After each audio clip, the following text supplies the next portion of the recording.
অপুর মর্যাদা সবার উপরে, সাকিব বুবলিকে অস্বীকার করব না।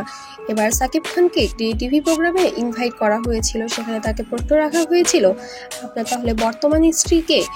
সাকিব খান ও বিশাল আমার একসঙ্গে ফিরছেন, বোঝাবুঝি আমার কখনোই ছিল না। দেখেন, ফিরবে কথাটা কি? আমি তো ছিলামই, আমি আবার ফিরবো কোত্থেকে? আমি তো এমন না যে আমি ছিলাম না, আমি তো ছিলাম প্রেজেন্ট।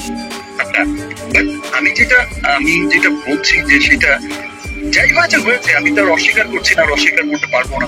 রমজানে কি অপুকে ঘরে তুলছেন? এমনটা একটি প্রশ্নের উত্তরে বলেন, আমি তো আসলে ঘরে তুলবো আবার কি, সে তো আমার ঘরেই রয়েছে এবং আমি তো সবসময় একসঙ্গেই থেকেছি, তাহলে শুধু শুধু এমন প্রশ্ন কেন করছেন? অপু যাই করেছে, না বুঝে করেছে, ইমোশনাল হয়ে করেছে, আজ হয়তো তার উপলব্ধি হচ্ছে যে সে আসলেই ভুল করেছে। বিকজ সে হয়তো ফিল করছে যে আজকে যে জিনিসটা হচ্ছে, আজকে আমার ক্যারিয়ারে একটা বিরাট ক্ষতির সম্মুখীন হতে পারতাম।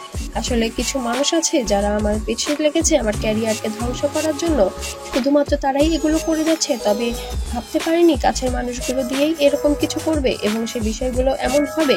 তবে হ্যাঁ, অপু আমার স্ত্রী, এটা অস্বীকার করার কোনো অবস্থাই নেই। তার মর্যাদা সবার উপরে, তাকে আমি অনেক বেশি সম্মান করি।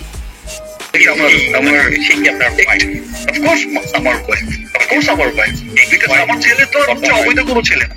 যেটা হয় যে কাছের মানুষকে দিয়ে মানুষ হচ্ছে বড় মানুষকে বিপদে ফেলে বা বিব্রতিকর অবস্থার মধ্যে ফেলে, সেটা হচ্ছে এত কাছের মানুষকে দিয়ে ফেলবে এবং তার মানে এমন একটা বিষয় নিয়ে ফেলে দিল